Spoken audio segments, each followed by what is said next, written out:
आदरणीय अध्यक्ष महोदय, मान्य परीक्षक आणि माझे प्रिय मित्रांनो, आज मी तुमच्यासमोर एक विषय प्रस्तुत करण्यासाठी आले आहे.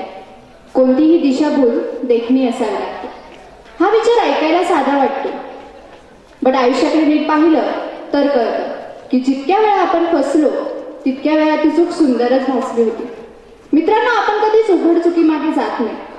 चूक जर कुरूप, कठोर आणि भीतीदायक असती तर आपण तिथेच थांबलो असतो. पण चूक येते ती गोड शब्दात, स्वच्छ हेतूच्या आवरणात आणि हे फक्त तुझ्याच भल्यासाठी या एका वाक्यामागे लपून. मित्रांनो, प्रत्येक गोष्ट शब्दात सांगता येते, पण ती जेव्हा उदाहरणातून मांडली जाते तेव्हा ती केवळ समजतच नाही तर मनात खोलवर उलगडते. म्हणून आपण हे सुंदर वाक्य एका उदाहरणातून समजून घेऊया. एक मुलगी होती, तिला एक वाट दाखवली गेली, फुलांनी सजलेली, फक्त तुझ्याचसाठी असं सांगणारी. तिथे प्रश्न विचारायची गरज नव्हती, कारण उत्तरं आधीच गोड होती. तिला सांगितलं गेलं, थोडं थांब, थोडं सहन कर, हे सगळं प्रेम आहे. योग्य वेळ आल्यावर सर्व नीट होईल. वाट सुंदर होती, माणसं आपली वाटत होती आणि विश्वासाला संशयाचं कारणच नव्हतं.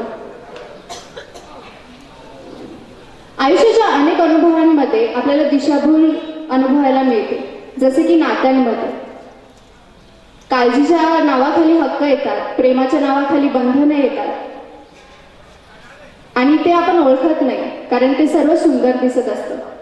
आयुष्याच्या नियमांमध्ये निर्णय घेताना शॉर्टकट आकर्षक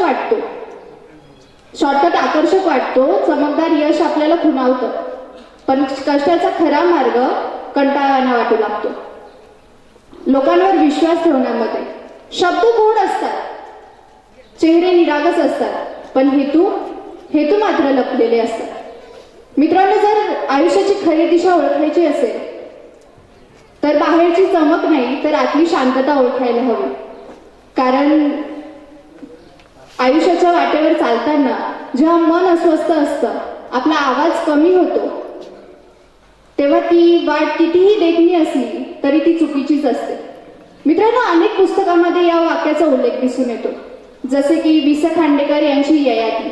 ययाती फक्त एक जुने पौराणिक कथा नसून त्यामध्ये सांगितले गेले आहे की कशा प्रकारे बाह्य मोह आणि तात्कालिक सुखाच्या आकर्षणामुळे ययाती त्याचा मार्ग विसरतो. आणि या कथा शिकवतात की दिसणं मोहक आणि आकर्षक असलं तरी ते योग्य दिशेला नेतच असं नाही. मला सांगा, आज जर सत्य आणि आकर्षक समोरासमोर उभं असेल तर आपण नेमकं काय निवडू? बहुतेकदा आकर्षक, कारण आकर्षण लगेच आनंद देतं, पण सत्य दीर्घकाळ शांतता देतं. जे चमकतं ते सोनं नसतं, ही म्हण आपण सगळ्यांनी ऐकली, पण जे सुंदर असतं ते चुकीचंही असू शकतं, हेच आपण विसरलोय. आज नाशिकमध्ये मोठ्या प्रमाणावर वृक्षतोड करण्यात येणार आहे. लोकांना सांगितले जात आहे की ऋषींसाठी आश्रम उभारला जाणार आहे, हे विकासासाठी आहे. पण खरंच हा विकास आहे का, की ही राजकीय दिशाभूल आहे? ऋषी आपल्या परंपरेमध्ये ऋषी जंगलात राहिले, झाडांशी संवाद साधला, निसर्ग वाचवले. मग प्रश्न असा पडतो की निसर्ग वाचवणाऱ्या ऋषींच्या नावाने निसर्ग नष्ट करणे योग्य आहे का? झाडे तोडली जातील, परंतु नंतर 10 पट झाडे लावू, हे फक्त आश्वासन आहे, कारण वास्तवामध्ये लावलेली रोपं जगतातच असं नाही.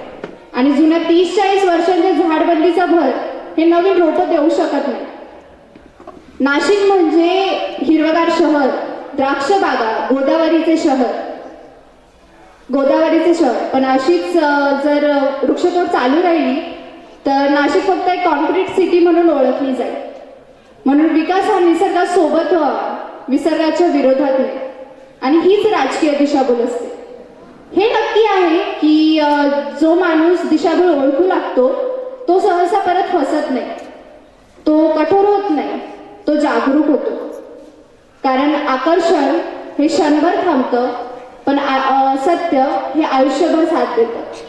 आकर्षण झगमग करून हरवतं, पण सत्य शांतपणे वाट दाखवतं. हाच निर्णय मनात धरूया आणि निर्णय डोळ्यांनी नाही तर विवेकाने घेऊया. कारण दिसते काही, असते काही, खोट्याला मिळते मोठी साई. बुद्धी वापर, सत्य शोध, दिशाभूल नाही, विवेक जोड. धन्यवाद.